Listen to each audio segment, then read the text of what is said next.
At first I was afraid, I was petrified, kept thinking I could never live without you by my side. But then I spent so many nights thinking how you did me wrong, and I grew strong, and I learned how to get along, and so you're back. 네, 팟캐스트의 손명야, 청년들의 정치공동구역, 청정구역 39번째 방송 2부 시작하겠습니다. 네, 저희가 앞서 이 민주당의 첫 지역 경선 결과에 대해서 일부에서 잠깐 얘기를 나눠봤었는데, 일단 최대 관심사가 문재인 후보의 득표율이 55%를 넘어설 것인지였는데 60%로 가뿐하게 넘어서는 모습을 보였습니다. 누가 최대 관심사가 55%라고 얘기하는가요? 신문에서요. 역시 해맑아. 그래요. 이런 나쁜 신문들이 있나. 네, 어쨌든 제 생각도 그런데요. 네. 근데 뭐 이거는 뭐 예측 가능한 거였고요. 그래서 제가 늘 주장했던 게 역선택은 없다고 제가 늘 말씀드렸습니다. 그러니까 역선택 하려고 그렇게 부지런히 떨어가지고 자기 개인정보 다 주면서 들어오기가 쉽지 않다니까. 근데 그게 결과가 지금 그대로 보여주는 거고, 마찬가지입니다. 지금 그 국민의당 경선 같은 경우에도 안철수 후보 압승했죠. 네, 60%. 근데 그때도 우리 쪽에서 역선택한다는 얘기 많았어. 가서 만덕산 찍자고. 만덕산 박주선. 찍자 그랬잖아. 그럼 돼야? 안 된다니까. 만덕산 어떡해. 그러니까 숫자가 그러니까 이번에도 국민의당 같은 경우에 흥행 성공했잖아요. 네. 자기들 예상한 것보다 2배, 3배 이상 왔거든. 그러니까 이렇게 흥행에 성공하면 역선택은 불가능해요. 그걸 지금 민주당 경선에서 그대로 보여주는 거다라고 볼 수 있겠죠. 그러네. 네, 오차석 부위원장. 네. 그렇다면 호남 경선이 오늘 이제 끝이 났고, 네. 남은 3개 권역 경선은 언제 치러지게 되나요? 일단 권역별 ARS 투표 기간이 충청권이 3월 27일에서 28일이고요. 네. 영남권은 3월 29일에서 30일. 그리고 수도권 및 강원 그리고 2차 선거인단은 3월 31일에서 4월 2일까지입니다. 순회 투표일은 충청도가 29일 오후 2시 대전 충무체육관에 있고요. 네. 영남은 31일 오후 2시 부산 실내체육관. 수도권 및 강원은 4월 3일 오후 2시에 고척 스카이돔입니다. 네. 4월 3일 끝이 나겠네요. 네. 자, 일주일 남았는데 어쨌든 빨리 끝나고 이제는 그동안 싸웠던 상처냈던 이게 다 봉합해서 이제 1번 네. 대동단결 해가지고 네. 그렇습니다. 대선 본선에서도 압도적 승리가 될 수 있게끔 여러분들. 네. 자, 다 잊읍시다. 문제는 그동안 싸웠던 것은 다 있고. 그렇습니다. 우리가 뭐 세상 바꿔서 더 좋은 세상 만들려고 그런 거지 뭐 안 그래요? 그니까요.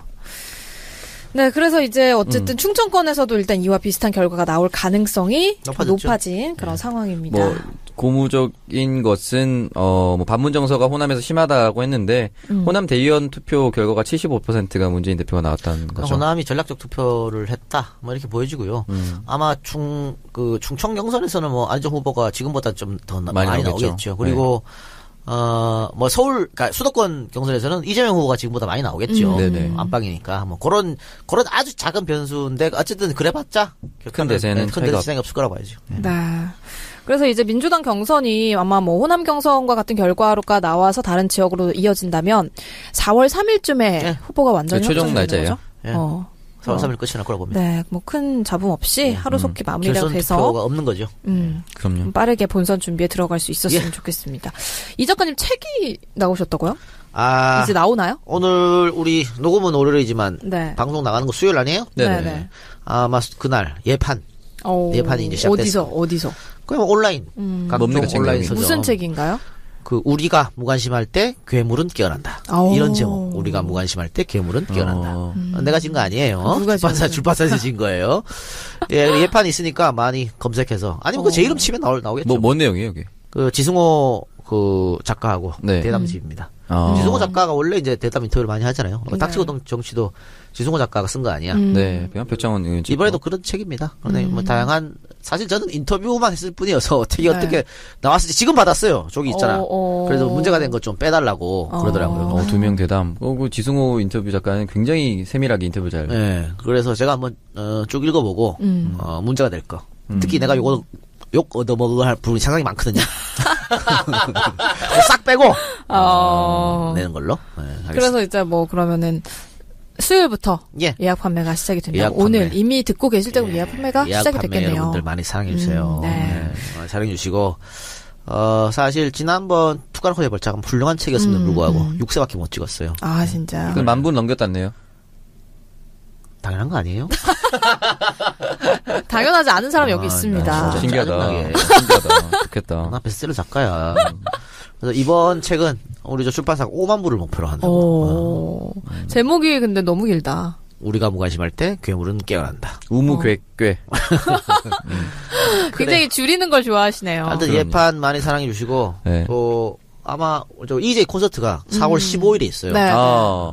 부산 백스코 4천석 무료. 네. 그때 올 때 책을 가지고 오시면 사인해드리고. 약간 사인의 부흥의 약간 느낌이.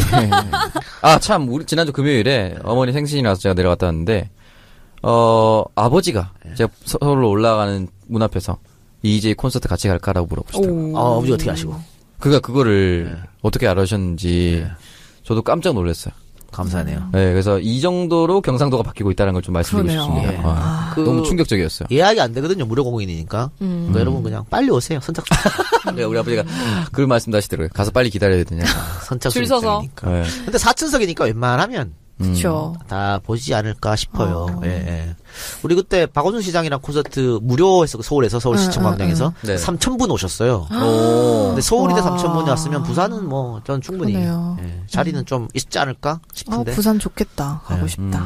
그때의 분위기가 어떻게 되느냐에 따라서. 근데 전 대선 분위기이기 때문에 많이 오실 것 같아요. 네네. 선관위에서도 오시겠죠? 선관위 당연히 오죠. 네, 선관위 당연히 오야 돼요. 선관위한테 비기엇을 먹이려고.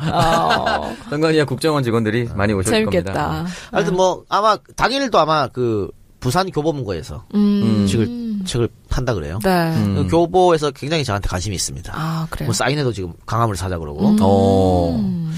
이제 정권이 바뀌니까 슬슬 나한테 입질이 오네. 사실 그동안 뭐 그 전작 책들 있잖아요. 네. 언론에서 전 실어주지 않았거든. 보도자를 내도 안 해주고 네. 우리 친한 기자들이 압력을 넣어도 안 써주고 이랬거든. 스스로 움직이는구만. 그러네요. 그래, 이제 대세가 어딘지 안 거죠. 그렇지. 그런가 보네. 여러분 우무괴괴. 우리가 무관심할 때 괴물은 깨어난다. 많이 사랑해 주시기 바랍니다. 네. 온라인에서 이렇게 네 글자로 돌아다닐 겁니다. 네, 우무괴괴. 그리고 뭐 한 예판은 뭐 수요일되고 책을 받아볼 수 있는 날은 4월 7일이라고 하니까 사실 많이 사랑했어요. 4월 7일 알겠습니다. 네. 우무괴괴 많이 사랑해 주시기 바랍니다.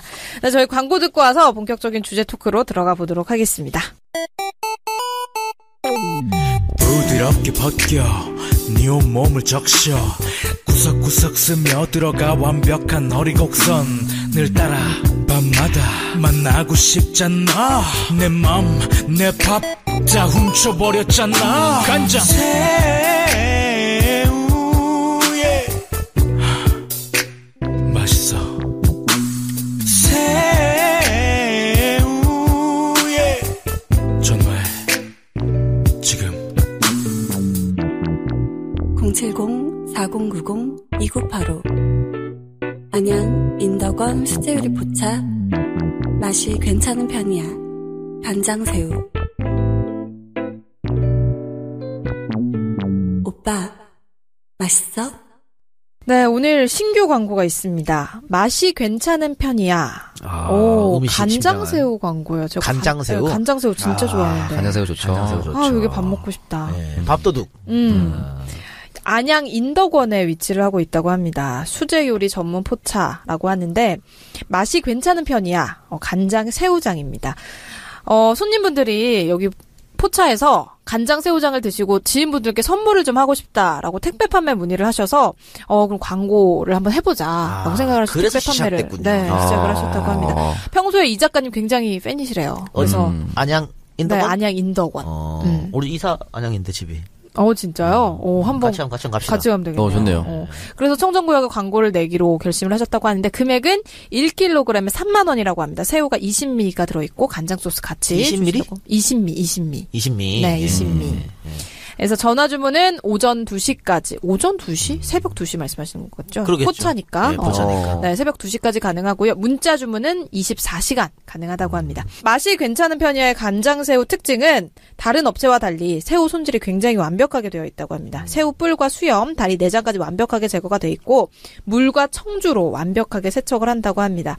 주문하신 분들이 드시기 편하게 일일이 정성껏 손질이 다 돼 있다고 하고요. 짜지 않고 그래서 밥 반찬이나 술안주 둘 다 너무너무 잘 어울려서 손님들이 너무 좋아하셨다고 하네요. 그래서 한번 드셔보고 싶으신 분들은 주문 전화번호 070-4090-2985 070-4090-2985로 전화를 주시면 되겠습니다. 예. 맛이 괜찮은 편이야. 간장 새우장 광고. 간장 새우장. 네. 근데 새우는 미로 읽는 모양이지? 네, 일미. 알았어요? 네. 오, 똑똑한데? 당연히 알죠. 저는 오늘 말이죠. 그 아나운서 준비할 때 배우는 거 아니야? 그래요? 네. 오늘 한국어 능력 시험. 밖에 구속됐잖아요. 네네. 우리 녹음날 월요일날. 그랬는데 이제 각 정당 혹은 각 후보들이 여기 논평을 하면서 사필 규정이라고 그랬어. 네이버 다음 검색에 바로 사필 규정이 올라오더라고. 무슨 뜻인지 모르는 사람이 되게 많아서. 진짜 그게 몰라서 한 건가? 저번에 각하. 네. 각하가 또 올라왔잖아, 막. 주문 뭐 올라오고. 주문 올라오고. 주문. 저는 이런 거 봤을 때, 우리 그 한자 교육에 대해서 필요 없다, 그거. 어차피 다 까먹으니까. 그러니까 그거 몰라도 한글만 사용해도 충분히 알 수 있다. 그쵸. 사회생활하는데 문제가 없다라고 하지만, 이거 봐요. 각하, 주문, 사필 규정. 몰라서 다 검색하잖아. 저는 좀 필요하다고 봐요. 그러니까 그런 거죠. 어떤 뜻인지 대충은 알겠는데 문맥상 정확한 뜻이 궁금한 거죠. 근데 사필 규정은 좀 충격적이네요. 그래요. 그러니까 이거는 거의 중학교나 그러니까 너무 오래전에 배워서 한글 전용이다 보면 모를 수도 있죠. 세대면. 너무 오래전에 이걸 들어가지고 사실 우리가 일상생활 속에서 사자성어를 잘 쓰진 않잖아요. 그러니까 요즘에 왜 특히 그 헌재 결정도 나오고 하다 보니까 그 법조문 또 법원에서 쓰는 용어들이 막 왔어. 근데 그 거의 다 한자거든. 잘 몰라요 사람들이. 그러다 보니까 이런 검색어도 자꾸 올라오고 하는 것 같은데. 그래서 저는 좀 어렸을 때부터 한자는 좀 배우면 우리 어휘 활용하는 데 좀 도움이 되지 않을까. 네. 그런 개인적인 생각입니다. 아니, 저도 동의를 하는 게 기본적으로 대한민국의 우리말이 78%가 한자어로 구성되어 있고 순 우리말이 20%, 1~2%의 외래어로 구성되어 있습니다. 그러니까 한자어는 저는 기본적으로 좀 알아야 된다라고 저는 생각하는 편이에요. 한자도 우리말이에요. 한자가 뭐 중국말이야? 맞아요. 한자도 우리말이지? 그 약간 그럼. 네, 어쨌든 그래서 좀 완전히 다른 나라 말이라 해서 배척하는 건 의미가 없지 않나라는 생각이 들어요. 저 우리한테 필요한 거고. 네. 네, 그래서 첫 번째 주제 토크로 이어가 보도록 하겠습니다. 지난주에 실검을 장악한 화제의 인물이 한 분 있었죠. 바로 신연희 강남구청장입니다.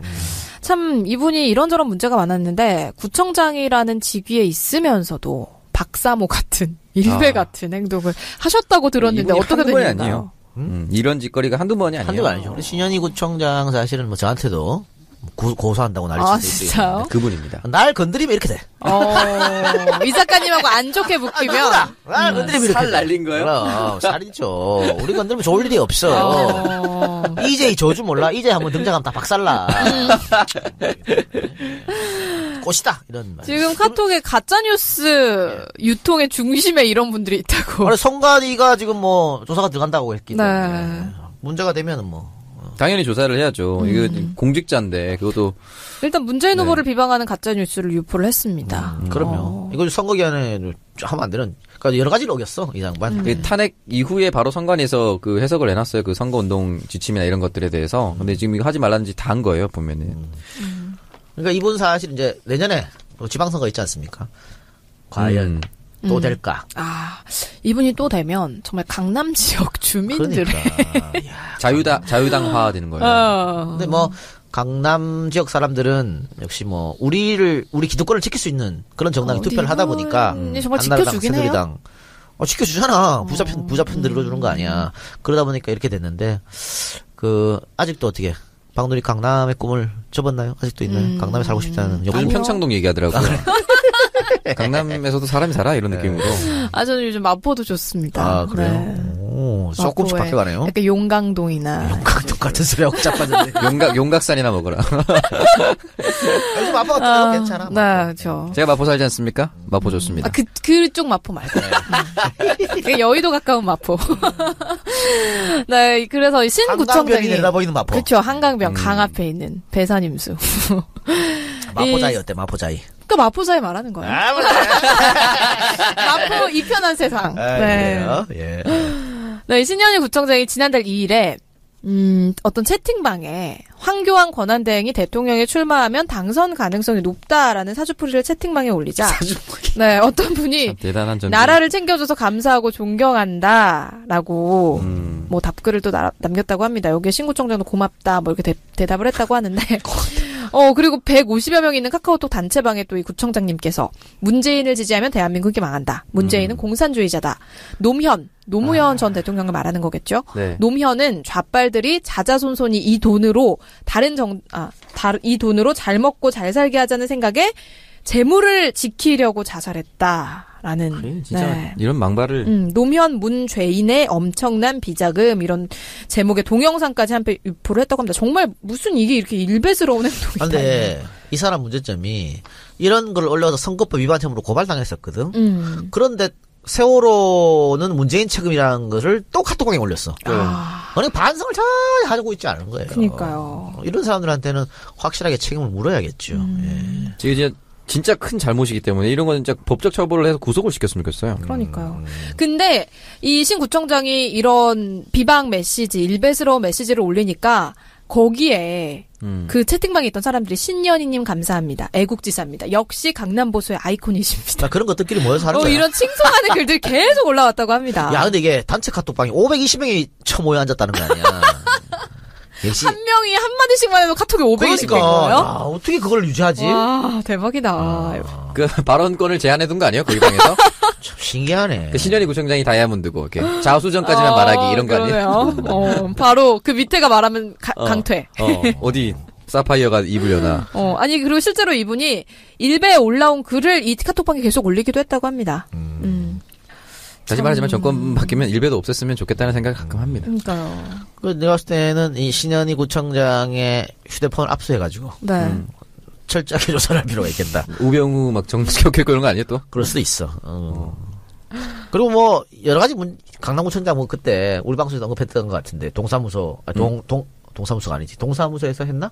교육 민방위 말하는 거 아니에요? 네, 민방훈련 할 때 개소리 하시고 이런 것들. 그렇습니다. 근데 사실 이런 기회에 좀 이런 정말 신년희 구청장님 나르는 이런 정보들을 생산하는 이런 보이지 않는 조직을 좀 찾아내야 되지 않을까요? 검찰에서. 이분 조직 아닐까요? 근데 그닥 적극적이지 않은 것 같아가지고 검찰들이. 그리고 뭐 이 신현희 강남구청장은 박원순 시장하고도 여러 번 대립각 세고 했었죠. 네. 제발 다음 선거에서 진짜 그렇습니다. 법의 심판을 받아가지고. 아니 그리고 이분이 박근혜 전 대통령한테 진돗개를 선물한 부부에게도 강남구 차원에서 조직적으로 좀 특혜를 줬다고 합니다. 근데 강남구청장 자리가 사실은 뭐 일개 구청장이라고 할 수 없어요. 네, 그렇죠. 엄청난 그 돈을 좀 물어거리기 때문에. 그런데 강남구 사람들 진짜 자존심 상하겠다. 그러니까 이게 뭐야? 이렇게 좀 어떻게 보면 함량 미달해. 네, 참. 방금 말하면 삐해야겠네. 그렇게밖에 표현이 안 돼서. 덜만 삐 처리하죠. 뭔 얘기하는지 모르는데. 한 글자는 여러 가지 상상이 되니까. 그래서 이 박 전 대통령에게 진돗개를 선물한 부부가 운영하는 공연장과 또 그 부부의 딸이 만든 창작 발레 공연에 대해서 조직적으로 지원을 했다고 합니다. 미치겠습니다. 진짜. 참 청와대에서도 그렇고 강남구청에서도 그렇고 행태가 약간 비슷하네요. 근데 참 불법은 부지런하다고. 엄청 부지런하네. 불법은 부지런하다고. 대단하십니다. 박수를 보내드리고 싶군요. 참. 근데 사실 많은 분들이 나보고 이제 정치에 욕심 없냐 그런 질문 많이 하잖아. 내가 이제 여러 가지 이야기를 하면서 관심 없다고 얘기하죠. 네. 일단은 검증해서 안 된다. 걸릴 것이 있다. 많다. 있다가 아니야. 많다. 많아요. 두 번째는 나는 부지런하지 않다. 정치인 정말 부지런해야 돼. 그건 맞습니다. 새벽부터 일어나가지고 계속 뛰어다니고 또 밤에 술 먹고 정말 힘들어요. 그래서 좋은 일에 부지런하든 불법에 부지런하든 뭐든 부지런해야 돼요. 나는 부지런하지 않다. 악마는 디테일에 강하거든요. 그러니까. 대단하십니다. 박수를 보내드립니다. 강남 구민들은 참 이런 거 보면 진짜 부끄러우실 것 같은데. 그럴 것 같아요. 네, 투표를 좀 잘해야 될 것 같습니다. 부끄럽거나 아니면 사실 대다수 그냥 보수당이라서. 그럴 수도 있지. 이렇게 생각을 하실 수도 있나? 뭐 아니 그냥 보수당 찍어놓고 평소에 신경 안 쓸 수도 있어요. 카톡 500명이잖아요. 강남구 주민이 얼마나 많은데. 근데 뭐 이번 선거는 사실은 이게 정상적으로 최순실의 국정농단이 드러나지 않고 올 12월에 정상적으로 선거가 치러졌으면 글쎄요. 또 졌을 가능성도 높아. 결국은 엄청나 이런 심리전 했겠죠. 51대 49 싸움이고. 네. 근데 이런 국정농단이 터지면서 민주당이 압도적으로 지금 그 지지를 받고 있고 민주당 후보 3명을 합치면 60% 넘고 이러잖아요. 네네. 그렇죠. 아주 좋은 찬스야. 네. 보수를 무너뜨릴 수 있는. 이걸 쭉 기세를 유지해가지고 내년 지방선거에서도 그러면 강남에서도 우리 구청장이 나올 수도 있는 거예요. 그러네요. 그런 걸 위해서 더 이상 분열하면 안 돼. 지금부터라도. 단합하는. 그럼요. 네, 그렇습니다. 얘들 봐요. 이따운 식으로 뭉치잖아. 522명이. 근데 520명 있는 카톡방 진짜 처음 본다. 여기 이인재도 있고 뭐 여러 명 약간 스파르타 같은 분들이네요. 구성원이 궁금해지네. 마지막 자유당들 그런 것들. 네, 제발 여러분 우리 투표 잘합시다. 예. 네, 다음 주제로 이어가도록 하겠습니다. 이거는 오창석이. 네, 좀 관련이 있을 것 같아요. 저는 관련이 없는 것 같아요. 숙박에 사용 자주 하실 것 같은데. 네. 여기 어때라는. 여기 어때 회원이에요, 아니에요? 아니요, 전 아닙니다. 다른 곳이야? 다른 거 뭐. 저 이제 여행대학 하면서 야놀자 회원입니다. 야놀자. 야놀자. 호텔라우. 맹이 어딘가 회원인 줄 알았습니다. 호텔라우 아고다 이런데. 이 여기 어때가 신동엽 씨가 지금 광고를 하고 있거든요. 근데 이게 해킹을 당하면서 4천여 명의 회원 정보가 유출이 되는 사건이 발생을 했는데 굉장한 피해를 보고 있다고 합니다. 이게 왜 피해냐면요. 다른 것도 아니고 숙박업체잖아. 숙박업소에 등록된 회원들이잖아. 네네. 그러니까 개인정보에 더더욱 민감할 수 없어요. 민감하죠. 내가 어디에 숙박했는가. 그럼 당연히 민감하지. 이거. 문자가 발송이 됐는데 여기 어때 이용자들에게 몇 월 며칠 어디서 즐거우셨나요? 이런 내용으로 너의 숙박 기록을 우리가 모두 알고 있다. 이런 노래 뉘앙스에. 같은 문자네요, 이거 네, 이거를 보냈다고 합니다. 특히 여성분들 같은 경우는 머리가 쭈삣쭈삣서는 그렇죠. 그럴 수 있죠. 그러네요. 박누리 같은 경우 나중에 미래 시부모님한테 이런 문자를 보냈다고 생각해봐. 그럴 수 있잖아. 악용을 하면. 저는 이런 거 제 이름으로 이용하지 않습니다. 안 쓰니까, 예. 알았어요. 예. 차명이 있다고 하더라고요. 그래서 처음 알았어요. 숙박 앱을 차명으로 이용하는 사람. 근데 뭐 누리는 사실은 이런 앱 이용하지 않고 5성급, 6성급 그냥 가니까. 앱 따윈 필요 없다. 신원 보장해주는 곳으로. 그냥 간다. 이러는 거니까. 근데 정말 이 회원 정보가 이렇게 유출이 됐다고 하면은 진짜 어이가 없을 것 같은 게. 그렇죠. 이게 근데 그 회원 정보가 심각한 게 이메일, 네, 연락처, 예약자 이름. 사실 숙소 정보. 그거는 정말 여러 가지 알아낼 수 있죠. 이것만 해도 이메일하고 전화번호하고 이름만 있어도. 근데 이게 다 번졌으니까 사실 이메일, 전화번호만 알아도요. 뭐 요즘 SNS 활발하게 많이들 하시니까. 사진하고 다 알 수 있어. 누군지 바로 알죠. 바로 알아요. 이거 심각한 거예요, 그러니까 이게. 근데 여기 어때 데이터베이스를 공격한 IP의 90% 이상이 중국이었다고 합니다. 나 진짜 역시 중국 상사도 보내더니만 이거 사드 배치에 반발하는 해커의 보복일 수도 있고. 사드 배치 반발로 숙박을 터는 건 좀 너무한 거 아니야? 너무 이상하지 않아? 야, 그런데 300만 명이 넘는 사람이 회원이라네요. 네, 여기는. 야, 그러면 이게 업체도 피해가 가잖아. 그렇죠. 이 앱도 피해가 가지만 이 앱하고 연결되어 있는 숙박업소도 타격을 받잖아요. 그렇죠. 여러 가지로 지금 문제가 커지네, 이거. 전 근데 해커들이 여기 어때 이메일을 보내서 정말 수억 원대 금전을 요구를 했다고 합니다. 미친놈들이구나. 또라이네. 그러니까 이게 문자를 아까 누리가 말한 즐거우셨어요? 뭐 이런 문자 받은 고객대로 충격이겠지만 안 받은 고객들도 내게 유출됐어? 나는 여기 회원인데? 라고 또 생각할 수 있잖아. 4,000명이 안 들어도 언제든지 내 정보가 유출되어 있다라는 불안감 가지고 있죠. 그렇죠. 이거 빨리 여기 어때 측에서 유출된 사람과 유출되지 않은 사람을 분류하고 유출된 사람에 대해서 피해 보상을 해줘야 됩니다. 예전에 인터파크가 정보 유출됐을 때 홈페이지 들어가면 자기가 유출됐는지 안 유출됐는지 확인할 수 있다고 하더라고요. 제가 쳐보니까 제 거 유출됐더라고요. 제 것도요. 네, 근데 그걸로 끝이야. 유출됐습니다. 약 올리는 거야? 당신 유출됐습니다 하고 끝이 그냥. 이런 정신 나간 진짜. 근데 여기 어때서는 그 사람의 정보를 다 지워주겠습니다라든지 그런 것들이 있어야 됩니다. 근데 지금 여기 어때에서 같은 경우에는 해커들이 실제로 예약을 진행하지 않은 고객들의 정보도 모두 빼간 것으로 좀 추정이 되고 있다고 합니다. 그래서 가입만 한 사람들. 4,000개보다 더 늘어날 수도 있다고 피해 명수 수가. 큰일입니다. 그러니까 이거는 일단 우리 앱 업체들에서 보안에 대해서 과연 신경을 쓰고 있을까? 이런 또 의심도 들어요. 그러니까요. 사실 O2 업체들 그런 스타트업들이 보안 문제가 좀 취약하다는 얘기가 많았었죠, 그동안. 그러니까 우리 앱을 홍보하고 이런 데는 열심히 하지만 보안에 대해서 설마 누가 이런 생각도 하고 있기 때문에. 그러니까 사실 여기 어때처럼 참 이렇게 해킹을 당할 경우에는 업체에 뒷돈을 요구하는 2차 피해가 나올 가능성이 굉장히 커지기 때문에. 안 그래도 지금 자영업자들도 힘들어 죽겠는데. 그러니까요. 그렇습니다. 지웠습니다, 진짜. 근데 야놀자 앱에서도 최근 문제가 좀 생겼습니다. 오프라인 야놀자. 모텔 가맹점 일부가 유흥업소의 성매매 장소로 제공이 되었다라는 의혹이 지금 보도가 됐거든요. 네. 이거는 지금 그럴 가능성이 충분히 있겠네요. 네. 그리고 이제 이건 뭐 야놀자 본사의 문제라기보다는 일부 네. 가맹점이 그렇죠. 예, 불법 행위를 저질렀다라는 상태인 거죠. 지금 조사를 하고 있는 것 같은데. 원래 이게 뭐 어떻게 보면 그 업소하고 가까운 모텔 같은 데 있잖아요. 네. 뭐 한 층을 통째로 빌려주기도 하고 그래요. 그러니까 이게 일부 유흥업소에 아예 계약을 해서 그런 식으로. 그러니까 키를 그냥 뭐 웨이터 갖고 있다든가 키를 그래서 주고 뭐 이런 그런 경우도 있어요. 그래서 일단 야놀자 같은 경우에는 이번 이슈에 대해서 가맹점 전수 조사를 진행을 하고 있다고 해요. 근데 그래서 그게 쉽나? 어차피 그 야놀자가 무슨 수사권이 있는 것도 아니고 어떻게 할 거야? 했어요? 안 했어요? 그렇지. 그럼 뭐 어떻게 할 거야? 근데 만약에 이제 뭐 성매매 장소 제공이 사실로 확인될 경우에는 해당 가맹점을 즉시 가맹 해지하고 책임을 묻겠다라는 방침을 밝혔는데 정말 말씀하신 대로 이게 어떻게 뭐 CCTV를 돌려볼 수 있는 것도 아니고 CCTV 뭐 야놀자가 달라고 하면 안 줘도 되는데. 그러니까요. 그러네요. 그러니까 이건 뭐 자정작용이 필요한 부분인 것 같아요. 네, 그래서 이거는 이제 가맹 그 사람의 문제인 거죠. 네. 그 가맹 점주의 문제인 거니까 그 사람들이 만약에 이런 형태가 있다면 반드시 조사를 해서 처벌을 지켜야죠. 네. 네.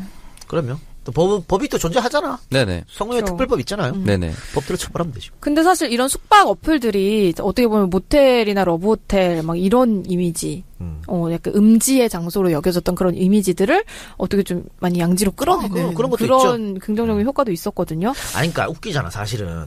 뭐 크리스마스 날 여행 간다 그래. 그럼 숙박은 어디서 하니? 그러면 펜션에서 한다고. 펜션? 이러잖아. 모텔에서 모텔? 이런단 말이야. 그렇잖아. 야, 똑같이 자는 건데 펜션에서 남녀가 자는 거는 괜찮은 거고 모텔 이상한 거. 러브호텔 막 이런. 부티크. 그런데 이제 그게 이제 누리말처럼 이게 오히려 이렇게 뭐 어때? 내 안 올자 이렇게 해서 그 양지로 끌어온 거에는 잘한 것 같아요. 그렇습니다. 그리고 우리는 너무 또 성적인 걸 터부시하잖아. 그리고 옛날처럼 모텔이 무슨 뭐 진짜 뭐 그 목적으로만 가는 것이 아니에요. 요즘엔 대학생들 공부도 하러 많이 가요. 여름에 시원하고 겨울에 따뜻하고. 저는 예전에 친구들하고 모였는데 너무 피곤한데 진짜 갈 데가 없는 거야. 친구 4명이서. 그래가지고 야, 우리 모텔에 좀 막 그런 거 있잖아. 좀 좋은 방들. 당구 뭐 이렇게 포켓볼 칠 수 있고 파티할 수 있는 그런 데를 빌려서 딱 갔어요. 영화도 보고. 근데 거기서 치킨하고 피자를 시켰거든요. 네. 왜 이렇게 웃고 있지? 치킨하고 피자를 시켰는데 여자 둘이서 딱 나가니까는 그 배달 오시면 훔친 놀라서. 그래서 그 안에 4명이서 있었거든요. 그래가지고 남자 둘이 나간 것보단 그래도 낫네. 배달원이 더 당황했을 수도 있죠. 네. 근데 요즘 뭐 이렇게 활용도 잘 되니까. 그리고 이제 저희가 이제 집에 가려고 엘리베이터를 타고 내려가는데 중간에 딱 엘리베이터 멈추는 거예요. 멈춰가지고 문이 열렸는데 어떤 커플이 딱 타려고 있다가 우리 4명을 보고 갑자기 계단으로 그냥 내려가더라고. 그럴 수 있죠. 네, 당황스럽겠죠. 근데 요즘은 진짜 말씀하셨던 대로 문화 자체가 많이 바뀌어서 어플로 일단 접근해서 이용하다 보니까 네, 이렇게 맞아요. 뭔가 다양한 공간으로 바뀐 것 같아요. 예.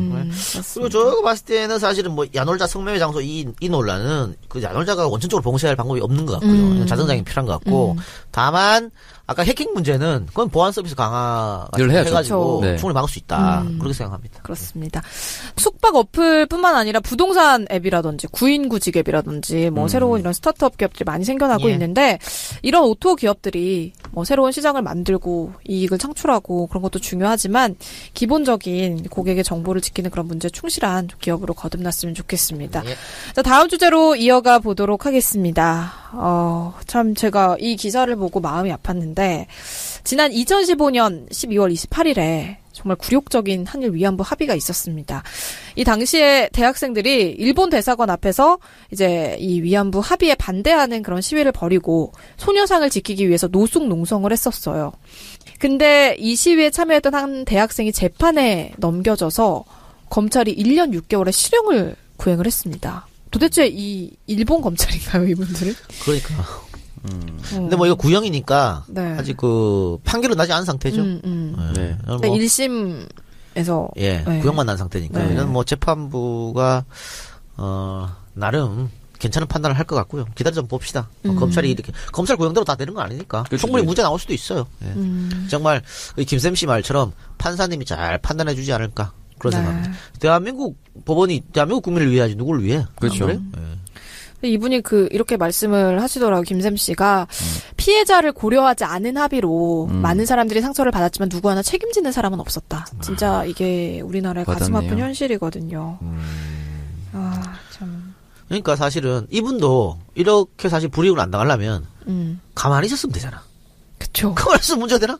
근데 이렇게 꼭 뭔가, 자기 시간 들여서 네. 돈 들여가지고 뭔가 세상을 바꾸기 위해서 나온 사람들은 꼭 이렇게 맞아요. 못을 맞아. 정으로 맞아요. 그렇습니다. 이런 게 문제점인 거야. 이런 분들을 위해서 우리가 응원해줘야 돼요, 사실은. 사실 이 학생이 지금 휴학 중이라고 하는데 재판을 이거 말고도 3건의 재판, 그러니까 총 4건의 재판을 받고 있어서 복학을 못하고 있다고 합니다.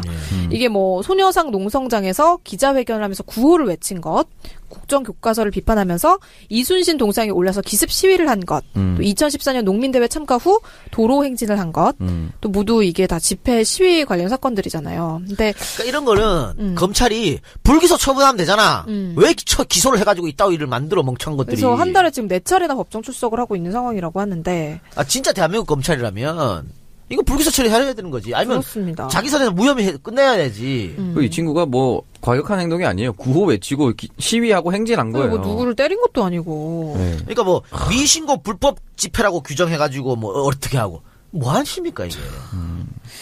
근데 박원순 시장 같은 경우에는 또 이 김샘 씨를 만나서 네네. 상을 받아야 할 일에 벌을 받고 있다라고 얘기를 하면서 기죽지 말고 당당하게 재판에 임하라라는 응원의 말을 전했다고 합니다. 멋진 표현이네요. 네, 참 이런 분들이 또 힘이 그런데 되는 박원순 거죠. 시장으로 김샘 씨랑 같이 사진도 찍었어요. 뭐 이런 거 올라오니까 또 인터넷 댓글에 박 시장 저 새끼 기회주의자. 이것도 이용한다고.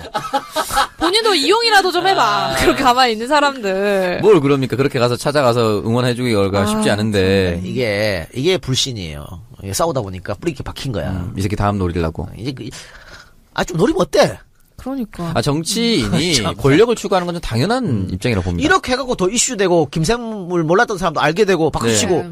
서로 좋은 거 아니야. 사실 네. 이거는 많은 사람들이 좀 주목을 해야 되는 사안이거든요. 저는 응원합니다. 잘하셨어요, 박 시장. 네. 네. 맞습니다. 그래서 사실 모든 국민들이 이렇게 위안부 합의를 반대를 하면서 싸우고 있는데 주일대사라는 분께서는 일본 신문과의 인터뷰에서 이렇게 말씀을 하셨다고 합니다. 위안부 합의를 다음 정부에서도 지켜야 한다. 부산 일본 영사관 앞에 소녀상도 옮겨야 한다. 좀 이런 분들은 부끄럽지 않나? 중앙거처에서 내보내야 돼. 얘네 고향으로 가라 일본. 예, 대사는 다 임명직이죠. 일본의 대리인으로 본인을 지금 생각하시는 것 같은데. 정신 나가는 거 아니야? 주 1일 대사라고 했지 친일파 하라고 한 게 아니거든요. 친일대사네요, 친일대사. 참 미치겠습니다. 이런 사람들 얘기 보면은. 다 정리해야 됩니다. 이번 정권의 외교 라인이나 이런 사람들을 다 정리해야 됩니다. 아니, 일본, 다른 데하고 인터뷰가 아니고 일본 언론과 인터뷰했기 때문에 어느 정도로 입섭세는 이해하죠. 어? 그런데 위안부 합의를 옹호하고 소녀상, 이거는 나가도 너무 나간 거 아니야. 그러니까요. 그 책임을 물어야지, 이런 사람들한테는. 날 좀 주일 대사를 보내줘. 진짜 잘할 텐데. 나 잘한다니까. 방사능 때문에 안 되겠다, 씨. 후쿠시마로 이렇게 발령을 좀 내서. 진짜, 어쨌든, 대체 왜 이런 정말 옳은 일을 하는 사람들이 벌을 받아야 되는지는 모르겠는데, 참, 일제 식민지하에서 독립운동을 하던 그런 우리 국민들을 잡아가던 순사들이 생각이 납니다. 그렇네요. 네. 그러니까, 늘 말합니다. 우리는 욕할 사람이 이렇게 많아. 많잖아요. 욕할 때 욕합시다. 엄한데 힘 빼지 말고. 그리고 이제 실명도 밝혀드리잖아요. 이준규라고 주일대사 이름. 네, 국민들의 세금으로 월급 받고 계시면서 지금. 신현희, 이준규, 홍준표, 김진태 욕할 사람 엄청 많아. 너무 많네요. 지금 입이 아플 지경입니다. 요런 사람들 월급을 사회복지사보다 낮게 주고 이렇게 해야 돼요. 빙고. 네, 성과급을 이런 분한테 적용해야 돼요. 월급을 안 줘도 되지 않을까. 그럼요.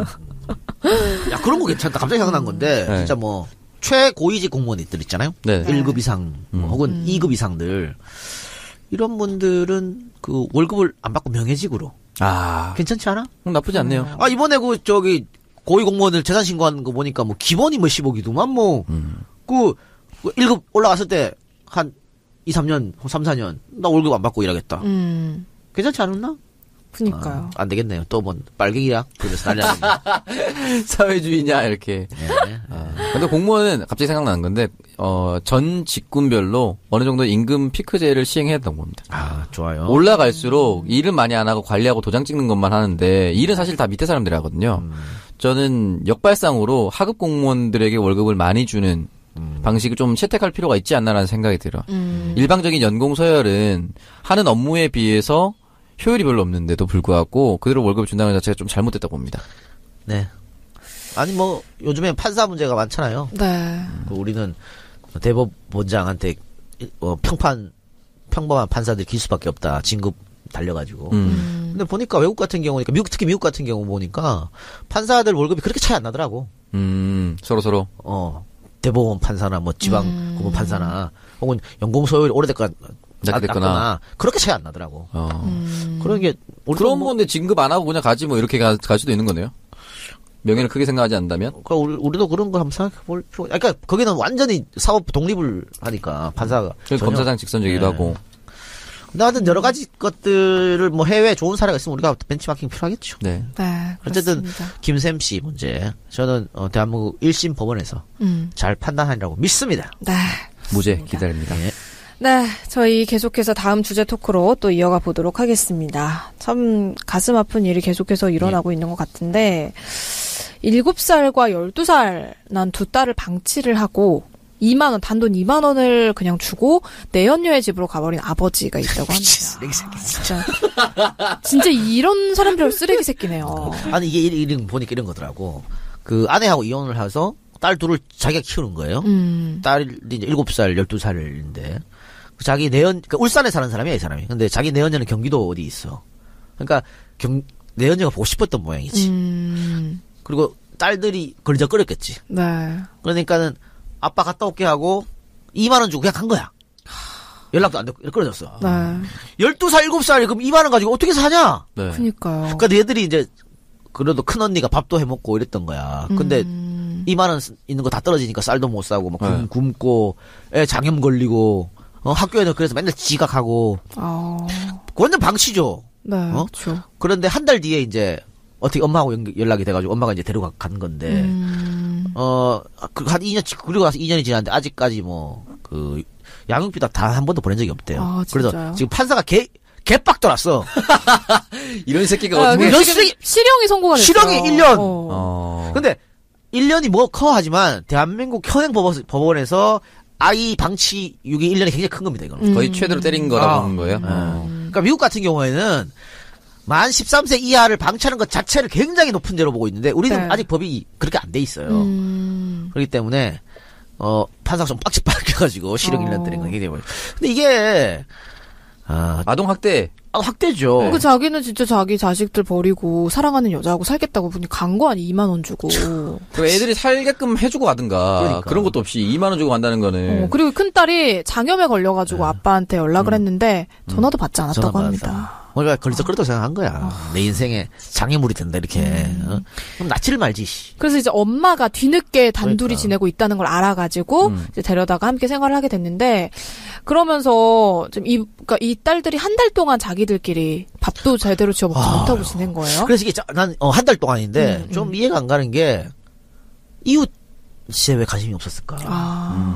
만약에 이런 일이 내가 뭐 외국사를 자꾸 들어서 죄송합니다만 미국에서 일어났다고 생각해봐요. 이거 바로 신고야 이거는. 그래서 경찰 애들 때리려고 해도 신고하는데. 애들 둘이 살고 있는 거 그런데 몰랐겠지 주위가. 그러니까 이 애들이 말을 하지 않고 지역 주민을 사실 만나지 못했다면은 몰랐을 수도 있어요. 그러니까 그러면 이웃은 몰랐다 치자. 학교는 뭐 했나?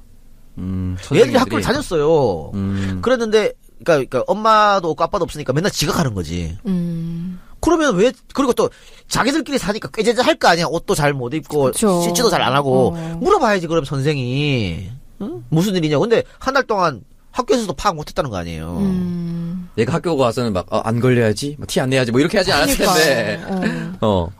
말도 안 되는 진짜. 그러니까는 그러고 이제 2년 동안 두 딸을 키우면서 아빠에게 엄마가 연락을 했다고 합니다. 양육비를 좀 달라. 근데 그것도 거부당하고. 갑자기 저는 그 일본 영화 중에 아무도 모른다라는 영화가 있어요. 있죠. 좋은 영화입니다. 여러분 많이 보세요. 그 최근에 제가 봤었는데. 실화를 바탕으로 하는. 예, 맞아요. 요 내용이 살짝 비슷해요. 네. 그 애들 많은 집에 엄마가 용돈 몇 푼 주고 떠났다가 엄청 오랫동안 안 돌아오는 그런 과정인 건데. 그래서 애들끼리 크는 거지. 예, 애들끼리 가는. 그것도 비슷할걸? 그 좋아하는 남자 만나서 엄마가. 네, 맞아요. 진짜요? 그러니까 이 내용이 갑자기 떠올랐어요. 그 애들이 꾀죄죄 해주고 하는데 월세 받으러 왔다가 그냥 엄마 안 계시니까 안 계신다고 그냥 가요.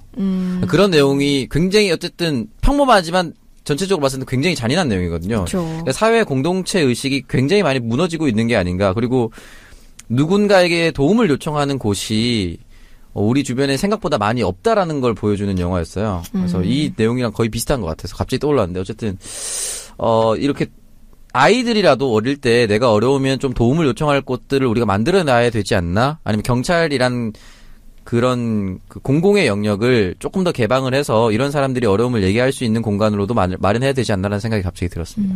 왜냐면 경찰만 알았더라도 신원조회하면 부모님은 바로 찾을 수가 있잖아요. 그쵸. 하다못해 어머니라도. 그런 것들이 좀 법제화됐으면 좋겠다라는 생각이 들어요. 아까 학교도 얘기했지만 애가 계속 지각했다 이랬거든. 네. 그러면 학교에서 전화 안 하나? 부모한테? 요즘 뭐 창석이가 왜 이렇게 지각을 많이 해요? 이렇게 안 하나? 그러니까 왜 안 할까요? 그것만 했어도 알았을 거 아니야. 아빠는 연락 안 받고 그럼 연락 안 받는 엄마한테 하고. 야, 이해가 안 되네. 저 같은 경우는 말썽을 많이 피워서 보통 우리 아버지 어머니 학교 많이 왔거든요. 떠들어도 잡아가는데 늦고 이러면 당연히 그러니까. 학부모 호출 한 번씩 하는데. 혹시 이런 생각하면 좀 그렇지만은 이렇게 학교에서도 그 부잣집 아이들은 좀 신경 써주고 그런 건 아니겠지? 아니 근데 사실 그런 의심이 들 수도 있죠. 이 친구가 그랬을지 뭐 안 그랬을지 모르지만 좀 학교에 잘 찾아오고 부모님이 좀 잘하고 부모님께 뭐 가정환경 조사서 같은 거 봤을 때 뭐 아버지가 전문직에 있다든지 이러면은 좀 선생님들이 더 이렇게 하는 게 있다고 하더라고요. 현직에 있는 친구들 얘기 들어보면은 요즘도 그거 하나 가정방문? 가정방문은 요즘 안 하나? 네. 이제 두 사람 때는 했어요 가정방문? 아니요, 없었어요. 없었는데.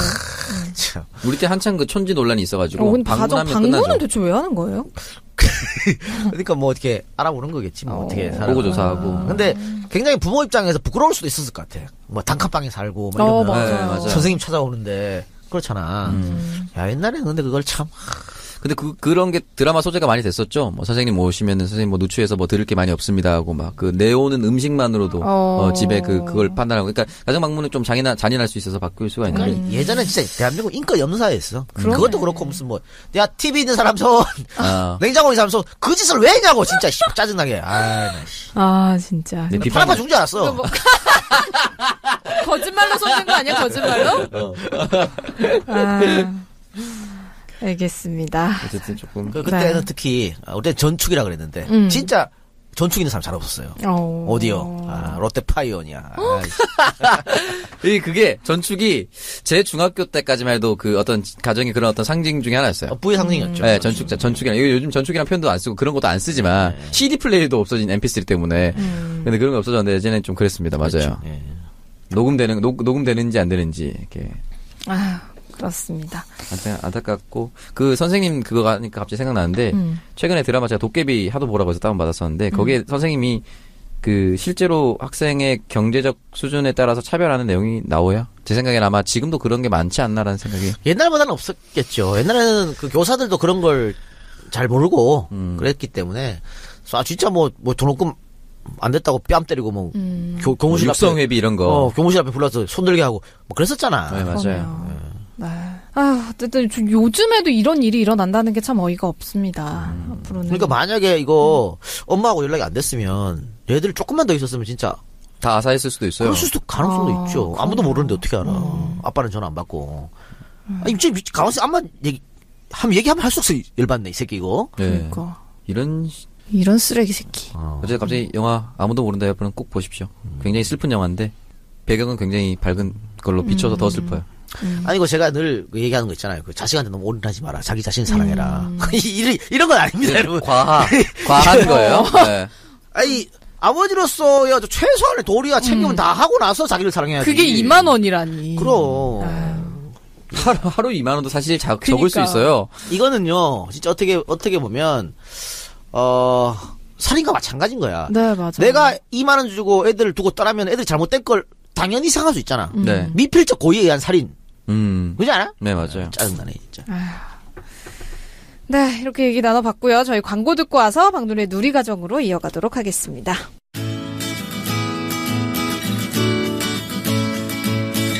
안녕하세요. 프리미엄 이벤트 카페 마포 세레나데입니다. 저희 마포 세레나데는 아름다운 서울의 한강 야경이 한눈에 내려다 보이는 초고층 건물에 위치하고 있으며 공간을 단독으로 대관해 특별한 순간 사랑하는 연인과 멋진 추억을 만드실 수 있게 준비해드리고 있습니다. 두 분만의 공간에서 평생의 약속을 전하고 다짐하는 가장 의미 있는 프로포즈를 준비해보세요. 100일, 1주년, 결혼기념일, 생일 등 각종 기념일도 영화 속 주인공처럼 더욱 특별하게 보내실 수 있습니다. 네이버에 마포 세레나데를 검색하시거나 카카오톡 친구 찾기에서 마포 세레나데를 친구 추가하시면 친절하게 상담해드립니다. 예약하실 때 팟캐스트 청취자라고 말씀해주시면 특별 할인과 서비스 제공해드리겠습니다. 지친 일상 속에 하루쯤은 잊지 못할 소중한 추억 만들기. 이 멋진 감동을 마포 세레나데가 준비해드리겠습니다. 감사합니다. 안녕하십니까. 대구에서 10년째 촛불을 들고 있는 배승이라고 합니다. 저는 더문 LED 조명전기라는 가게를 운영하고 있습니다. 25년 동안 전기 쪽에서만 일했고 자부심 또한 있습니다. 삼성 LG칩을 사용한 전등만 보유 중이며 중국산 LED는 취급하지 않습니다. 전기에 관련된 모든 공사를 하고 있고 전기재료 도소매도 함께 하고 있습니다. 아빠는 담배도 많이 피우고 술도 많이 마셔요. 이거는 전기 공사랑 아무 상관이 없습니다. 010-5833-6883 또는 053-961-9618로 연락 주십시오. 위치는 대구 동부정장 사거리에서 MBC 방송국 쪽으로 50m 올라오시면 있습니다. 청정구역 방송 듣고 오시는 분들은 시공비를 받지 않고 시공해드리겠습니다. 많이 연락 주십시오. 끝이 아니라 다시 시작입니다. 모두 힘냅시다. 더문으로 오세요. 고! 네, 광고 듣고 왔습니다. 마포 세레나데와 더문에서 광고를 보내주셨는데요. 프리미엄 이벤트 카페죠. 마포 세레나데입니다. 따뜻한 봄, 특별한 저녁 식사를 원하시는 날 아니면 프로포즈라든지 뭐 각종 기념일을 마포 세레나데에서 함께 해보시는 건 어떨까 싶습니다. 뭐 남자가 해도 좋고 여자가 해도 좋고. 그럼요. 그렇죠? 근데 마포 세레나데가 우리 YTN에서 하는 거. 네. 대선 안드로메다 광고를 또 주셨어요. 감사하게. 야, 감사합니다. 그런데 이 대선 안드로메다 팀이 팟캐스트를 잘 몰라. 그 광고 효과를 어깨 만들었어. 내가 아무리 설명해도 못 알아듣더라고. 조금 마포 세레나데 사장님한테 죄송하다는 말씀 드리고요. 마케팅을 안드로메다로 보내. 그러니까 완전 안드로메다로 보냈어. 진짜. 그래 좀 미안한 감이 없지 않아 있는데 여기서 제가 조금 더 이렇게 해드릴게요. 이해해주세요. 네, 마포 세레나데. 네, 마포 세레나데. 한강이 비치는 야경을 보면서. 네. 누리가 좋아하는 한강. 네. 네, 네이버에서 마포. 요즘에 역세권보다 조망권이 더 인기가 좋다더라고요. 뷰가 보이는. 숲세권 뭐 이런 거. 숲세권. 근데 숲세권 좋죠. 네, 숲세권. 이것도 뭐 황사 이런 것들 공기가 또 안 좋으니까. 숲세권. 제 친구는 맥세권. 뭔가? 맥도날드. 근처. 그래. 네. 나는 백세권 살고 싶다. 그게 뭐예요? 백화점 바로 옆. 왜 백화점 바로 밑에 있는 것들 많잖아. 아, 백화점이 내 밑에 있는 거. 그건 있잖아요. 슬리퍼 신고 우유 사러 백화점 가는 거. 목동에 가면 많이 있어. 아, 하이페리온. 네, 괜찮네. 역시 던지면 아는군요. 그거 보니까 우리 마누라가 한번 봤더라고. 심심했나봐. 근데 뭐 10매덕 간다고. 네, 맞아요. 그래서 우리 마누라가 이게 10매덕밖에 안 하네. 그래서 제가 미친 거 아니야? 와, 10매덕 밖에. 오빠 숨겨놓은 거 있지? 가져와. 정신이 없어요 지금 걔가. 그렇게 육아 스트레스가 심한 것 같습니다. 그러네요. 스트레스 너무 심해서 미쳤나 봐. 마포 세레나데 한번 데려가서 조만간에 한번 기분 전환 한번 시켜드리세요. 네, 너무 갇혀있다 보니까. 그러니까 10매 오빠한테 10억 정도는 웃은 거 아니야? 숨겨놓은 거 있는 거 알아. 네, 그리고 두 번째 광고는 대구에 있는 LED 조명 가게 겸 전기업체 더문이었습니다. 문재인 후보의 지지자신가요? 그건 아닌가? 아니 그런 것도 몰라요. 하여튼 민주당 지지자인 건 확실해. 그런데 뭐 문재인 후보 지지는 모르겠지만 어쨌든 더문. 네. 청정구역 청취자분들이 오시면 시공비 안 받는다고 하십니다. 근데 대구여서 많은 분들이 계실지 모르겠습니다만 아마 조명 이러니까 아마 그 회사 이 가게 이름을 문으로 했을 것 같고요. 대구에도 있겠죠, 우리 그렇죠. 팬들이. 있겠죠. 당연히. 대구 뭐 경산까지 7곡까지 대구 다 세타에 들어가니까. 듣고 7곡 경산 대구에서 듣고 계신 분들은 우리 더문 전화해서 조명이라 그래서 꼭 뭐 이렇게 가게에 있는 화려한 조명이 이게 아니고 집에 있는 그리고 바꿀 수도 있잖아요. 그렇죠. 그런 것도 시공비 안 받는다고 하니까 말이 좀. 네, 전기공사와 전기재료 도소매 함께 하신다고 합니다. 확실한 가격과 제품 공사 AS까지 책임을 지신다고 하니까요. 대구에 계시는 분들 조명과 전기 관련. 사실 이런 전기업체 같은 경우에는 그 뭐 작은 빌라 같은 거 있잖아요. 그런 업체 공사 맡으면 좋잖아. 그런 거 시공하시는 분들은 우리 같은 그러네요. 그럼 서로 동지라고 생각하시고 연락 좀 상부상조하면서 예. 네, 연락처는 010-5833-6883 그리고 053-961-9618이라고 합니다. 단지가 좀 크면 멀리도 아마 출장도 가실 거예요. 네, 맞아요. 그렇잖아? 돈이 네. 된다면. 돈이 된다 그러면. 네. 여러분 일단 전화 한번 해보세요. 네. 네. 네, 더문이었습니다.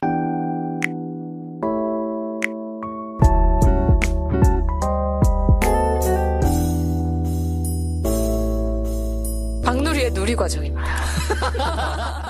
자, 2부의 메인 코너 박누리의 누리과정 시간입니다. 자, 이번 주 주제는 뭡니까? 혹시 시발 비용이라고 들어보셨어요? 평소 하던 발음을 해주세요. 처음 들어봤습니다. 평소 하던 발음을 해주세요. 네, 이렇게. 시발 비용. 네. 이게 스트레스를 받아서 충동적으로 지출하는 비용을 바로 시발 비용이라고 합니다. 오, 방송이 짱인데? 늘 스트레스 받아서 딱 저죠. 네. 비슷한 말로 홧김 비용, 뭐 빡침 비용 이렇게 불린다고 하는데, 두 분은 어떻게 스트레스 해소로 돈을 좀 쓰는 편이세요? 저는 스트레스랑 돈이랑 전혀. 아, 그래요? 예. 뭐 스트레스 받아서 뭐 구매하고 이런 건 전혀 안 합니다. 저는 스트레스 받으면 더 푸시업에 발 마사지 받으러 갑니다. 다른 그것도 마사지 시발 비용일 아니고? 수 있지 않나? 에이씨 짜증나 스트레스 받아서. 네, 맞아요. 저는 시발 비용으로 생각하고 있어요. 발 마사지 받자. 이렇게. 네. 그래서 그러니까 여기 보니까 시발 비용이 이제 야근 자주 하시는 분들 프로 야근러. 보통 같으면은 프로야근요. 보통 같으면은 뭐 대중교통을 이용하고 하는데 그렇죠. 야근했어. 열받아. 그런데 지금 막 대중교통 이용해갖고 집까지 몇 시간 너무 짜증나. 그 스트레스 받으니까 홧김에 에이 택시. 이런 경우를 시발 비용이라고. 그러니까 제 친구들도 한 달에 택시비를 뭐 거의 막 7, 80씩 쓰는 애들도 많아요. 그러니까. 그럼 뭐 벤츠 타고 다니네요? 카카오 벤츠, 블랙. 벤츠 불 타는 게 나을 수도 있네. 카카오 블랙 아니야? 그러니까 그렇게 하면은 뭐 발 마사지도 시발 비용에 포함될 수도 있지 않을까 싶어요. 저는 포함된다고 생각하고 가는 거예요. 그러니까. 보통 월요일 갑니다. 이렇게 하거나 뭐 이렇게 시발 비용을 지출하는 분들은 네. 내가 이렇게까지 고생을 하는데 내가 뭐 이것도 못 써? 그렇지. 나한테 이 정도 투자해야지. 그렇지. 그래서 이 시발 비용이라는 신조어가 등장을 했다고 합니다. 이게 이제 뭐 예전에 SNS에서 한 트위터 사용자가 그 정의와 예시를 게시하면서부터 맞아요, 이런 맞아요. 저도 봤어요. 말이 굉장히 많이 누리꾼 사이에 널리 알려졌다고 하는데 대표적인 이 시발 비용 지출 품목이 택시비. 택시가 그러니까 평상시 가장 많다고 같으면 합니다. 안 탔을 거란 말이지. 근데 홧김에 탄다. 충분히 그리고 이해하는 그 다음으로는 음식. 스트레스 받아서 이제 맛있는 음식, 좀 비싼 음식 먹으면서 푸는 거죠. 잠시 한번 가야지. 이렇게 그러니까요. 힘들었는데, 이렇게. 그런 거. 그러니까. 네. 그리고 사실 이게 뭐 당장 뭐 내가 스트레스 받은 것도 있고 내가 뭐 이렇게 해서 열심히 택시 안 타고 맛있는 거 안 먹고 아껴서 돈을 열심히 저축해봤자 내가 집 한 채 사지도 못하는데 그냥 이거 써서 스트레스 풀지 뭐 이렇게 생각을 하는 우리 와이프는 시발 비용이 하이페리온이 아닐까? 까짓 거 10억짜리 시발 비용이 10억이에요? 하이페리온으로 와, 만약에 대단하다. 이사 가서 홧김 나 화나면 어떻게 되지? 뭐 성사해야 되는 거예요? 그러니까. 근데 여성분들, 제 친구들 같은 경우에는 명품 화장품, 명품 백을 사려면 이제 돈이 뭐 100만 원, 200만 원 이렇게 나가니까 명품 화장품을 많이 구매를 한다고 합니다. 시발 비용을 지출하고 나서 좀 후회될 것 같기도 한데. 그렇죠. 그래서 그럼 개 시발 되는 겁니까? 그게 어때요? 이제 조금 진화하면 멍청 비용. 멍청 비용. 아니 우리는 뭐 술을 좋아하니까 이런 경우 있어요. 술을 이제 그 전날 먹잖아요. 네. 근데 이제 필름 끊길 때까지 먹어요. 아침에 생각이 안 나. 그럼 아침에 일어나자마자 일단 지갑부터 보지. 얼마나 끊겼나? 얼마나 썼나. 아침에 일어나면 지갑 정통 비었어. 그러면 진짜 짜증나거든. 근데 뻔해. 그 전날 분명히 내가 기분 좋아가지고 내가 낼게 이러고 뿜빠해서 아니야 내가 낼게 이랬을 거란 말이지. 나 그거 후회하니까 그런 것도 아마 일종이 아닐까 싶어요. 그렇습니다. 그래서 멍청 비용이라는 얘기가 있고 또 이게 이제 스트레스 받으면 음식을 먹잖아요. 그래서 그거를 뭐 음식로 뭐 홧김 비용, 시발 비용 이렇게 지출한다고 하는데 홧김 칼로리, 시발 칼로리가 있다고 합니다. 내가 스트레스를 받지 않았다면 섭취하지 않았을 칼로리. 디저트들이 그래서, 많이 당하겠네요. 근데 뭐 저는 이게 꼭 나쁜 것 같지는 않아요. 뭐 그렇죠. 남한테 쓰는 거 아니잖아. 그렇죠. 이게 이제 자신의 가게를 무너뜨리지만 않는다면은 어떻게 보면 자신의 그걸 잘 풀어낼 수 있는 비용이 되지 않는가. 다만 이게 너무 큰 사회적인 스트레스나 직장 상사에 대한 압박 이런 것들로만 풀어가지 않는다면 기인하지 않는다면 뭐. 아니 요즘에 뭐 다세대 원룸 연립주택 보면 네. 그 뭐 한 2천에 뭐 50 혹은 1000에 60, 70 이런 원룸인데 지하 주차장에 외제차가 많아요. 사람들 막 손가락 그게 다 보는데 시발 비용인가요? 아니 그게 시발 비용이라고 할 수는 없지만 젊은 청년들이 아니 우리가 어차피 10년 20년 아껴서 돈 모아봐야 집 못 사. 그럴 바에는 내가 이 작은 집에 살면서도 내 기분 좋게 내가 원하는 차 타고 이러겠다. 그러네요. 이런 게 많이 늘었다고 하더라고. 그러니까 예전에 우리 부모들은 꿈이 있었잖아. 뭐 10년, 20년 열심히 저축하면 서울에 집 맞췄지. 근데 지금 안 되니까 오히려 젊은 청년들이 나 그거 나쁘지 않다고 봐요. 자기 만족인데 뭐 이런 식으로. 그러고 보니까 사실은 자동차는 그 돈을 모아서 어느 정도 가는 범위 안에 들어와 있거든요. 네, 그러면 그렇죠. 외제차라도 할부가 있잖아. 네, 리스든 뭐든 되는데 집은 그게 거의 불가능하니까. 네, 자동차에 투자하는 친구들이 많더라고요. 네, 저도 제 주변에 제 친구들이 외제차 많이 타고 다녀요. 네. 근데 뭐 이게 적극 장려할 건 아닌 것 같지만 본인이 그걸 원한다면 감당만 되고 할 수 있는 거지. 물론 뭐 이 작가님처럼 슈퍼카는 아니지만 그래도 외제차라고 부를 수 있는 브랜드 차를 타고 다녀요. 그렇습니다. 그리고 그것도 있어요. 쓸쓸 비용. 쓸쓸 비용을 쓸쓸하고 싶지 않아서 지출하게 되는 비용. 그 어떤 게? 그러니까는 뭐 혼밥 혼술들 많이 하시잖아요. 네. 근데 혼자 먹기 싫고 혼자 술 먹기 싫고 혼자 밥 먹기 싫어서 친구를 일부러 불러내는 거야. 그럼 내가 사줘야 되잖아요. 네. 그게 쓸쓸 비용이라고 하죠. 내가 살게. 친구랑 같이 하면 쓸쓸하지 않은 대신 내가 돈을 많이 내게 그럴 수 되는 있죠. 거죠. 그럴 수 있겠다. 그래서 뭐 옛날에 제가 그 일본에서 일할 때 데이트 바라고 한참 유행했었어요. 데이트 해주는 곳이야. 그러니까 낮에 데이트하고 저녁에 그 여성분이랑 바에 와서 같이 술 마시고. 이거 조건 만남 이런 거 아닌가요? 그럼 거의? 아니 근데 뭐 소위 말하는 뭐 2차 이런 건 없고 딱 데이트만 하는. 그러니까 많이 그런 게 많은 것 같아요. 외롭고 이러니까 뭐 일주일에 한 번씩. 그것도 자기를 위한 비용 아닌가? 그렇죠. 그런 거 보니까 예전에 참 일본은 그런 게 많은 것 같은데 데이트 해주는 그런 대행 업체가 있어가지고 하루 같이 놀고 그래서 어느 정도 급여를 받고 이런 급여가 임금 뭐 그런 거 받는 게 있더라고요. 뉴스에서 막 되게 많이 본 것 같아요. 일본은 참 그런 게 많더라. 그러니까 사실 뭐 홧김 비용이나 얘기를 나누면 시발 비용 같은 경우에는 충동 구매나 충동 지출을 하게 되는 경우가 굉장히 많잖아요. 그래서 다음 날이나 지갑 보고 후회하거나 아니면 카드 결제한 날에 이거 어떻게 다 갔나. 그럴 수 있죠. 그래서 후회를 꼭 하게 된다고 합니다. 사실 우리가 이 세상을 살아가면서 스트레스 너무 많이 받잖아요. 근데 이거를 풀기 위해서 충동 구매 하게 되면 월말에 또 카드값 갚으면서 스트레스 다시 받잖아요. 그렇죠. 악순환이 계속되기 때문에 좀 다른 방법도 고민을 해보는 게 어떨까 싶습니다. 근데 보니까 그 직장인들이 이거 멍청 비용, 시발 비용을 가장 많이 언급했다 그래요. 빅데이터 분석을 하면 그 직장인들이 많이 이제 스트레스를 받고 또 야근도 당연히 하고 있기 때문에 그렇겠지만 사실은 이 자영업자들은 야근 아닌 야근을 매번 하잖아, 매일. 그렇죠. 야근이 안 하면 안 되는 상황. 안 되는 상황이니까. 야근하는 게 너무 당연한. 근데 이분들은 사실은 시발 비용을 쓸 시간도 없어, 사실은. 그래 좀 어떻게 보면 그 자영업자들이 더더욱 힘든 요즘은 그런 상황 같아요. 그렇습니다. 그렇겠네요, 진짜. 본인은 남들이 시발 비용 쓸 때도 일을 해야 되는. 일을 해야죠, 그럼. 근데 뭐 그렇게 하루에 12시간, 14시간씩 일해도 한 달에 갖고 가는 순수 비용이 뭐 100에서 150 이런 얘기 나오니까 참 안타깝죠. 자기 인건비도 안 나오는 거야. 진짜 좀 하루빨리 살기 좋은 세상이 좀 됐으면 좋겠는데 언제쯤 올까요, 그날이? 그러니까 이런 지금 자영업자들이 힘든 상황에서 그 대만 카스테라 같은 거 그따위 방송에 하고 자빠졌고 저는 이번에 정권에서 그 징벌적 손해배상 제도 같은 걸 좀 도입했으면 좋겠어요. 찬성입니다, 저도. 네, 그래서 그런 악의적인 보도 또는 솔직히 말해서 그 사람들이 거의 자영업자나 그 힘없는 소기업들만 건드리잖아요, 치사하게. 엔젤리너서 이런 거 나온 적이 있나요? 스타벅스 이런 거 나온 적이 있나요? 안 나왔거든요.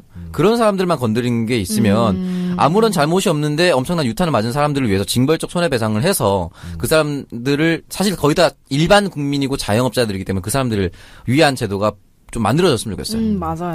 그러면서 먹거리 엑스파일이 어제인가요, 엊그제인가요, 뭐 자신들의 방송이 논란이 됐던 걸 알았나 봐. 그래서 설문조사를 했대. 뭐요? 어떤 음식을 선택하겠냐고. 그러니까 뭐 1번 다른 것보다는 맛이 중요한 게 최고다. 2번 제품의 질이나 맛보다는 제품의 질, 뭐 이런 안에 들어간 내용물 이런 걸 보는 게 먼저다. 이렇게 영양 이런 거. 야, 이거는 누가 설문해도 2번이 압도적이겠지. 아니야? 답정 너야, 답정 너? 이래놓고는 이런 설문조사 결과 나와서 우린 그렇게 했다고. 말도 안 되는 설문. 야, 진짜 행포면 이건 언론의 행포야. 이 종편 참. 근데 참 아이러니하게도 TV조선이 가장 낮은 낙제점 받았는데 조건부 재승인 해줬죠 또. 예. 참. 채널 A 이것도 참 큰 문제입니다. 이런 걸로 또 스트레스를 우리가 또 받네요. 오늘 바로 발 마사지 바로 가야겠네요. 갔다 오세요. 저도 시발 비용 지출하러 좀 가봐야겠습니다. 오늘도 뭐 클럽 갑니까? 12년산 시켜 먹을 거 한 20년산 시켜 먹고 이렇게. 정말. 네, 이렇게 박누리의 누리가정 오늘은 스트레스와 시발 비용에 대해서 얘기를 나눠봤습니다. 이렇게 청정구역 39번째 방송도 마칠 시간이 됐는데요. 저희가 다음 주에 방송 녹음이 언제죠? 월요일이죠, 뭘. 네, 다음 주 월요일이 4월 3일. 그러니까 민주당 대선 후보가 확정이 돼 있겠네요. 그렇겠죠. 좀 더 재밌게 방송을 또 해볼 수 있지 않을까 싶습니다. 참고적으로 4월 4일이면 국민의당 후보가 발표됩니다. 네. 그렇게 해서 모든 후보가 이제 끝나요. 다음 주 월화에. 네. 아무래도 뭐 안철수 후보가 될 것 같은데. 이미 다 결정났어요. 이미 다. 자유한국당. 홍준표, 유승민, 안철수 문재인 결정났어 다. 네. 어쨌든 뭐 이제 딱 본선 무대가 됐으니까 그때 또 그러나 다 합시다. 아직 합종 연행이 남았습니다. 합종 연행. 합종 연행이 남았기 때문에 우리는 그걸 좀 기다려보면서 합칩시다. 네, 그렇습니다. 네, 이것으로 팟캐스트의 선명야 청정구역 39번째 방송 마무리를 하고요. 오늘도 끝까지 청취해주신 모든 청취자분들께 감사드립니다. 저희는 다음 주에 더 재밌는 방송으로 다시 찾아올게요. 청취해주신 여러분 고맙습니다. 감사합니다. 감사합니다.